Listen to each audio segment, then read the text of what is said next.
on the screen next to you.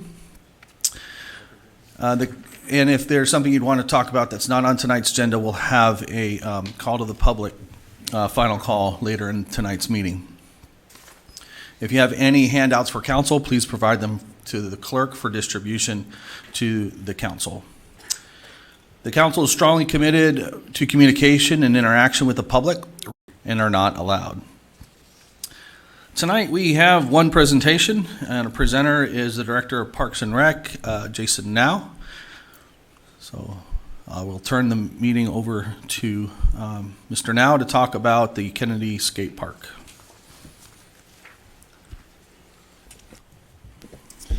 Good evening, Mayor and Council. Jason Now, Director of Parks and Recreation for the City of Yuma. Very happy to be here this evening. It's a short update, but an exciting one. As you all know, in 2021, you as a council provided our department with a few strategic initiatives, one of which was to go redesign, reimagine, and hopefully reconstruct Kennedy Skate Park.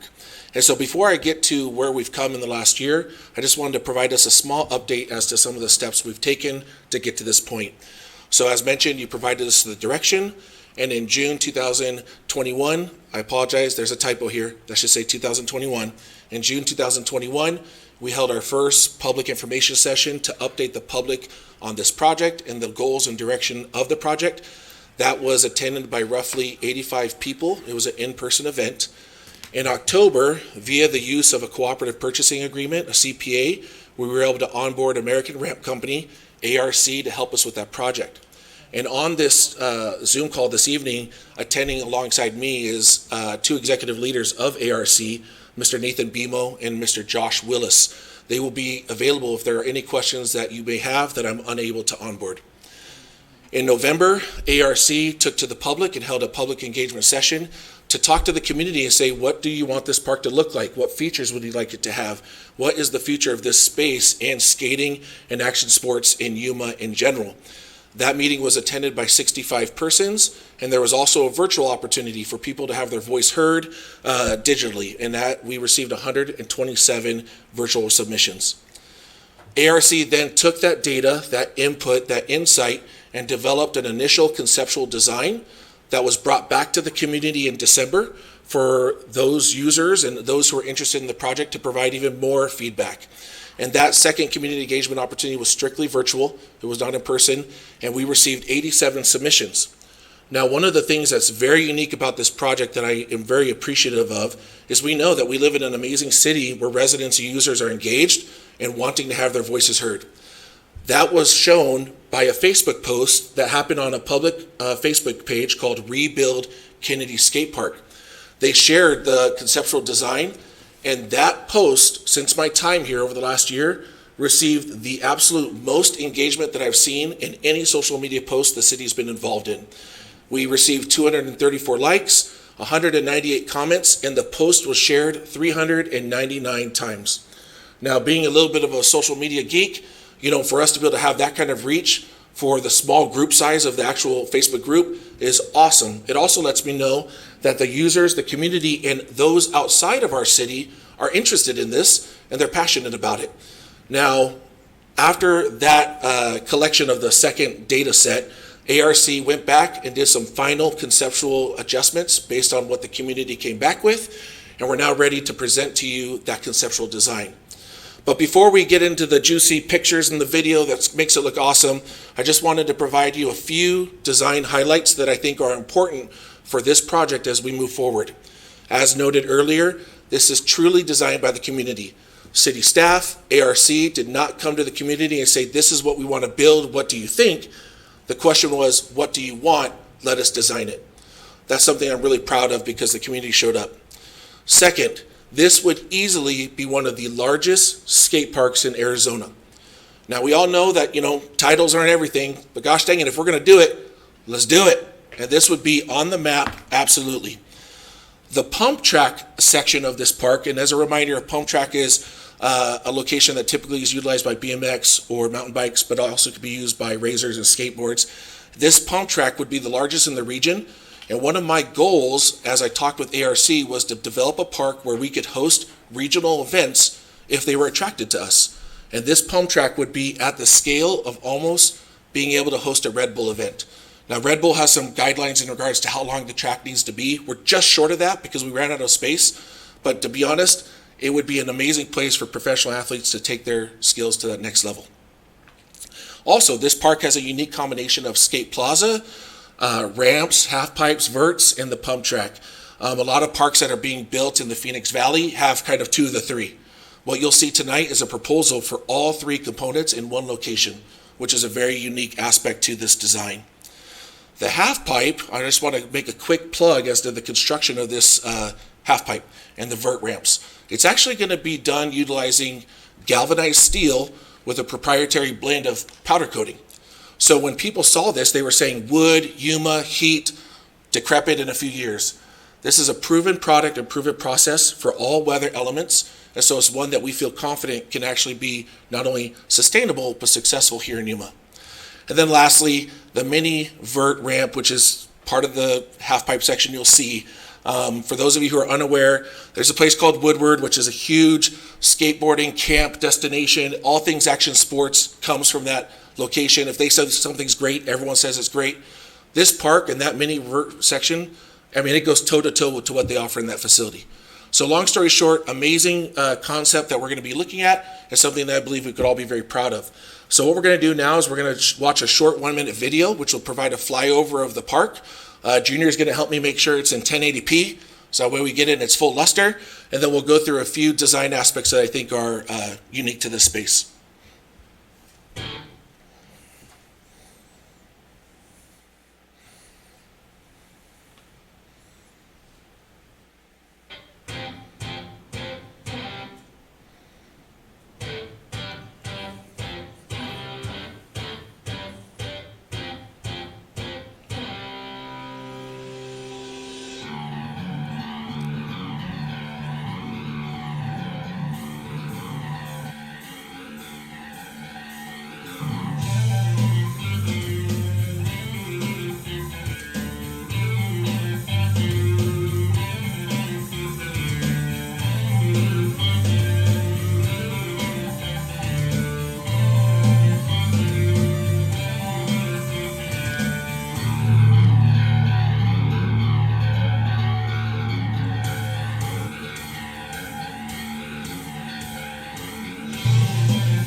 First off, super happy we had music in City Council meeting. Felt like it brought us back here.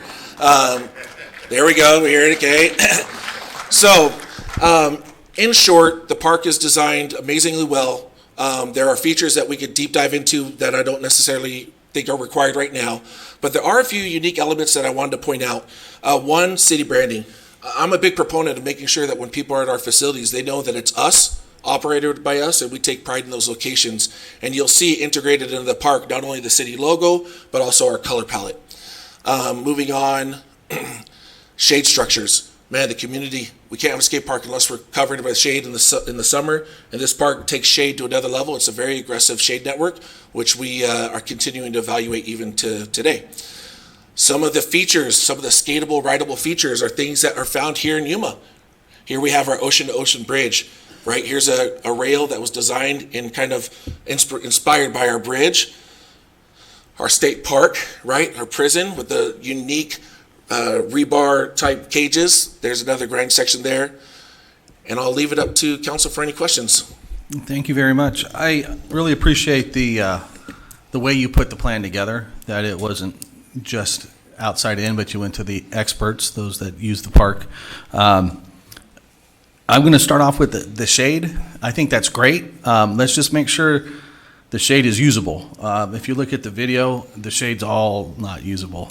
So I've seen that a couple times where we put up shades, but you can't really sit in the shade. So as you guys refine the process, I would recommend that. And the other thing is, how are we going to combat graffiti? So, great question, Mayor. So we've actually worked with ARC and also some local paint experts to where any surfaces that do have any kind of paint are going to be of a product that we could easily abate. Second, this project is truly inspired by a local community who I believe the moment this goes in, we can turn to for support. Over the last 6 months, that Rebuild Kennedy Skate Park Facebook page has been actively engaged in assisting the Parks and Recreation Department with not only graffiti abatement, but on-site issues in real time, allowing our staff to be able to respond quickly to anything that might be occurring. And so although I don't want to say it's going to be all, rainbows and great, we do have a network of a very passionate user group that will assist us with that. But also, as I shared with you in our last strategic update, we do have our park patrol, which will be out during the hours where vandalism tends to be at its highest rate. But the surface will be anti-graffiti coated? Yes. Okay, and even a proprietary surface? Yes. Okay. Because you got a lot of surface area there. Yeah, there's a lot. And, Yep. I know we aim for not having to deal with it, but reality is not everybody in the community is of the same mind. So one of the things we've dealt with over the last couple years is making sure we're maintaining. So how have we planned for maintenance on this so we don't end up with a situation like we've got going on right now at Castle Park? Great question, Mary. Thank you. So every park that we're currently developing, including East Mesa and Kennedy Regional Skate Park, our Parks Maintenance Division has been an active part of the conversation. They're asking questions in regards to how maintenance will look, what's required for the daily maintenance to make sure that we can meet those standards with our current team. I will be honest, we're tight, but we do believe that this is a facility that we can maintain with future changes that we will be making within the department to better offer services to our community. Would you expect this to be funded out of the 2%? This particular project, Mr. Simonton and I will be discussing funding mechanisms in the next few months as the quotes kind of come in from this project. Okay, and then speaking of cost. Yeah, great question. Right now, this project is hovering around the $3 million mark. But in addition to the skate park, we also are excited to announce that we are going to hopefully be tackling the rink as well in regards to making some serious improvements to that location while we're doing demolition and construction work at the skate park. And so this project really has a further reach within the Kennedy regional footprint, one that I believe that neighborhood and our city will be really proud of. But the skate park itself currently, and as I mentioned, we are waiting for some more firm numbers to come in from outside sources. It's around that $3 million mark, sir. Okay, and then I would suspect that would be a key 2% source. I imagine so, but I'd definitely allow Mr. Simonton to confirm with that. Is there any thoughts on phasing instead of trying to tackle $3 million at once? Yeah, so with American Ramp Company, through the cooperative purchasing agreement, they actually have the ability to do the construction through that agreement, which would allow us to go straight into build. They have recommended that if we were to do any kind of phasing, that it would actually cost more because of the nature of how the park would be designed and how the cement would be laid and asphalt inclusion with the pump track. So ideally, it is one phase. If we did have to do a phase 2, we would work with ARC to identify how we could do that, especially with the unique location of the property. Okay. Well, yeah, it always costs more to go back, but sometimes if you just don't have the money, you just don't have the money. So instead of waiting until you have all the money, you could phase it and get the vision started to come alive. I think it's great work. Does council have any other comments? Mr. Mayor? Councilmember Watts? Thank you. Sorry about that. That's right. Well, most of my questions were answered. The shade was one of them, and if it was going to be paid by the 2% tax, so I'm glad that was brought up. So my question was the location, because I've had someone ask me, is this the best location? Is the skaters, were they all for Kennedy? Was there any other locations that were discussed? There were other locations discussed with the historical nature of Kennedy. There's a really, strong heartwarming of that's where we skate. But also there are plans of some other skate parks being developed in some neighboring cities, namely the Quetzon Reservation. We've been working closely with them, and we've connected the dots between the park that they plan to build, the one that we're proposing, and that they actually be sister parks, that the features here are not offered at ours, and what's offered at ours is not offered there. And by having it at Kennedy, that provides a straight shot for those engaging with the parks to be able to connect the dots between the two locations fairly easily. Oh, So that's good news. Where are they going to build? Is it going to be near the river? I don't know that information. I just know that I've been intimately involved with one of their council members in regards to keeping them up to date on what we're doing here, and they have expressed a very similar feeling. All right, thank you. Yeah. Mr. Mayor. Deputy Mayor? Thank you. Jason, great presentation, and I'm so excited about moving forward. I have talked with the Red Bull group and have listened to their vision of what the skate parks and what they could offer our community. But one of the ones that are is the X Games. Their group has been watching our community in several aspects, and this right here fits their need. With sports tourism growing so dramatically for us here in the community, one of the things that the X Games has been looking at is building up until their competition is smaller and mini competitions around different states and cities. This absolutely fits the model, and when we get some dates and plans set, I would love to be able to present this back to them because I know we will be on the map. And when that happens, that's where the money will start coming in. Besides the sponsorship monies that will come follow them, they rent the whole facility. That's where we will see such a benefit from all of your guys' actions. So very, very good job. Thank you. Councilmember Mr. Mayor? Shear? Yes, thank you. Boy, that flyover was very fascinating. Good artwork there, too. As you know, I'm usually interested in an egress, ingress in the neighborhood streets. Did you take into consideration access to this facility from the streets that lead into? And what would you project for parking area? You know, that is something that surprisingly Kennedy Regional Skate Park is very well attended as is, in addition to the hockey rink. That parking lot could be filled, 2 to 3 weekends every month.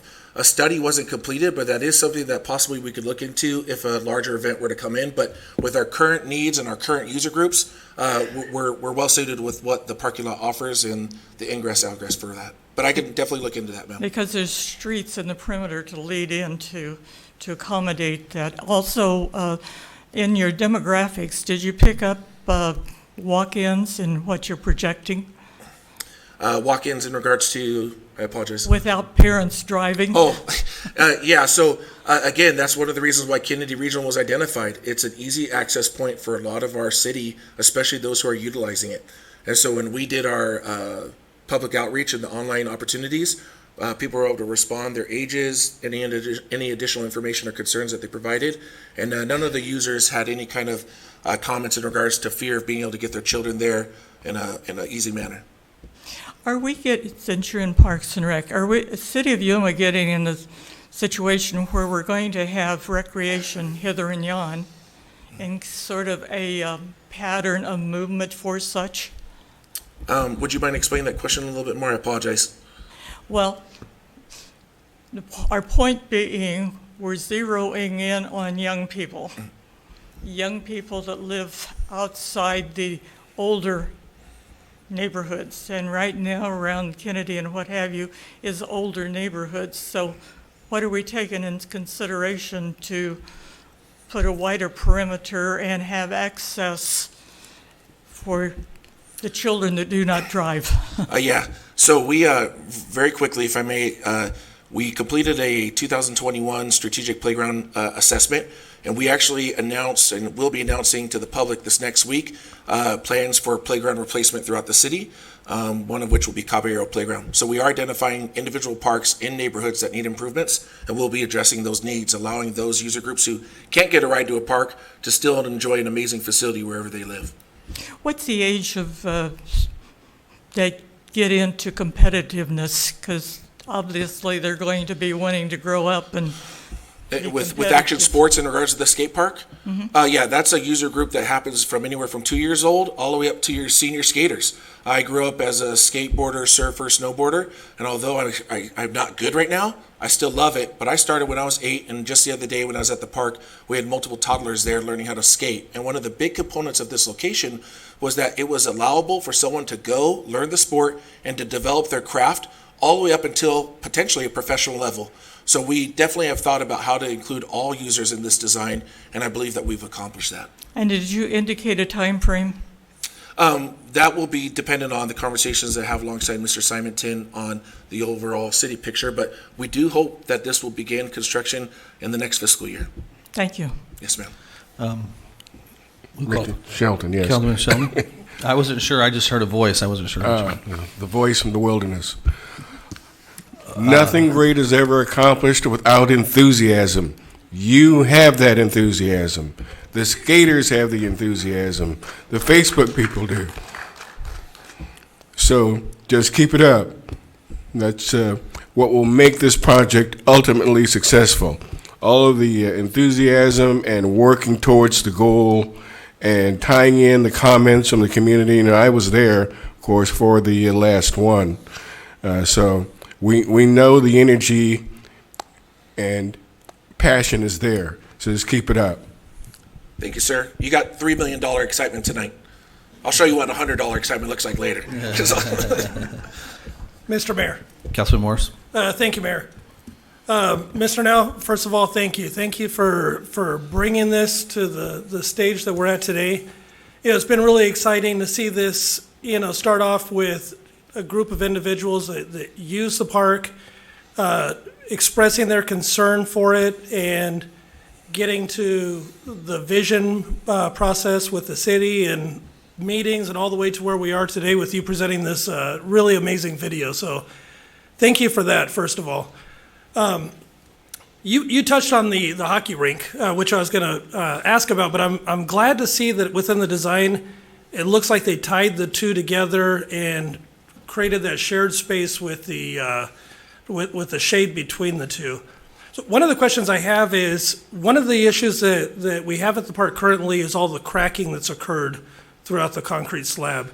Is there anything that's going to be done differently this time around that will help prevent? I know the concrete's very old there now, but are there any preventative measures that are going to be taken for that? At this stage with just the conceptual design, we haven't had those types of discussions, but engineering has been involved with this project from the beginning, providing ARC with documentation in regards to some of the existing conditions to allow them to be able to design what they've come up with and what they believe to be the most successful manner.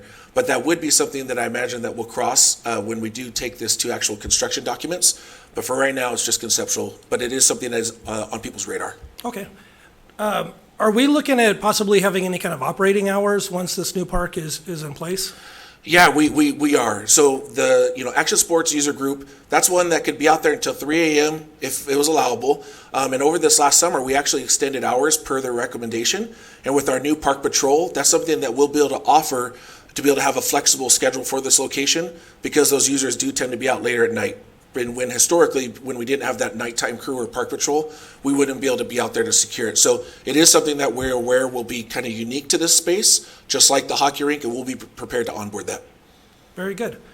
And within this conceptual design right now, is there anything designed in there for a cohesiveness between skateboarders, roller skaters, bicycles, scooters?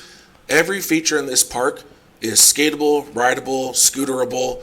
Anybody can come in through that gate and feel like they have a place to enjoy it, but it's designed to be free-flowing to where you could go from the street plaza style section right into our vert half pipes back to the pump track, and it has a really natural flow. If I could just share with you those 400 comments that people had on Facebook, it was only positive. And so I think that we really have accomplished a very cohesive location. Great. And final question, are we looking at doing anything different with water fountains and restrooms? We are, and so one of the things that we are looking into is something called a CXT unit for restrooms. And so rather than, if you don't mind, let me digress quickly. We have restrooms that are in need of replacement. We don't have those monies. There are these units that are designed by CXT, which you see in a lot of national and state level parks, that are essentially a lift and place unit that would allow us to do this at a more affordable rate. And right now we're working alongside building safety, engineering to identify how we can implement that into our system to allow us to be able to get caught up in regards to our overall bathroom network. Some of the maintenance standards that we have as of right now, we actually have worked with facilities management to adjust our protocols more in alignment with how they operate, which we've seen an uptick in regards to how many of our restrooms are seen today. Well, thank you again for the presentation and all the hard work along the way. Our pleasure. Yeah, I'd like to just circle back to the hockey rink. I think that's great. Watched some videos of a friend as their kids skated at the Nationals and competed at the Nationals. And what was interesting about that is it's a metal building, but it's not enclosed, and so that saves a lot of cost and would be an interesting thing to explore. So I appreciate that. Mr. Symington, do you have? Yeah, Mr. Mayor, several comments about where the funding for this is going to come from. I envision it coming from multiple sources, but 2% is going to be a major source of the funding for this.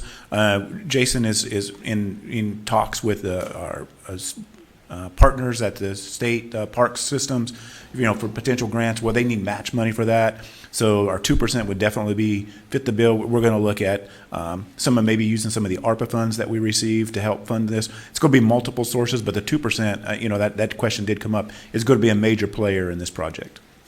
Thank you very much. All right, and I think that's all of our questions. We look forward to Mr. this Mayor? coming forward. Oh, well, I didn't hear you. Usually you're not shy. Well, everybody else was, so, Councilor Knight, please. anyway, thank you. I'm totally a novice. I have no clue because skateboards were not around when I grew up. It was skates, one on each foot. Anyway, You can still do that. yeah, they still do that, but I don't skateboard either. But nevertheless, some questions that come to concern for me. I assume this skate park is going to be totally free to the local public when they want to use it. Is that Yes, sir. okay? So the only revenue would be then if we have tournaments or whatnot that take place on the park, right? Yes. Okay.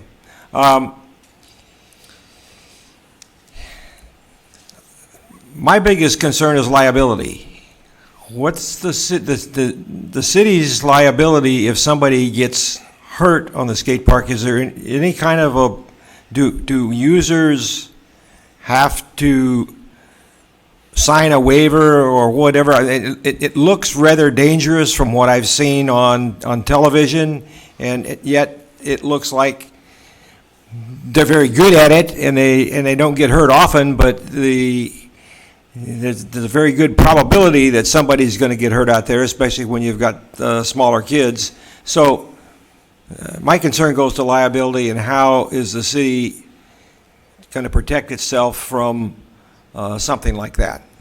That's a good question, although I probably can't give as good of answer as Mr. Files and his team. Many cities that do have skate parks, signage is a very important factor in regards to how the park is utilized, which is why most skate parks have a singular inlet and outlet. So every user goes through that area where any kind of necessary signage is posted. But that being said, I definitely believe that that's a conversation that we'll have with Mr. Files and his team as we move forward on how to safeguard the city while offering this amazing amenity. So basically, we'd have a sign, use at your own risk as they enter, so that the city liability is minimized. I imagine so, very similar to a lot of signs that we have around our parks currently. Okay, yeah, that's my biggest concern would be the city's liability if somebody did get hurt.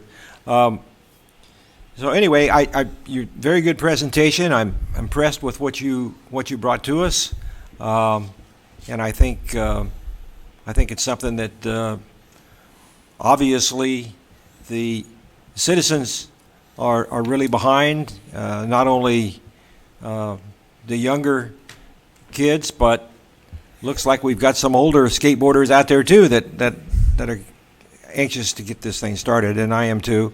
So very good job, very good presentation. I'm very much impressed by what I saw.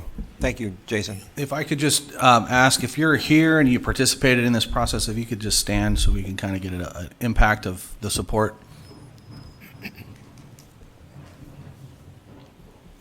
Very good. Well, thank you very much. We appreciate you guys coming out and participating. All right, we're on to the motion consent.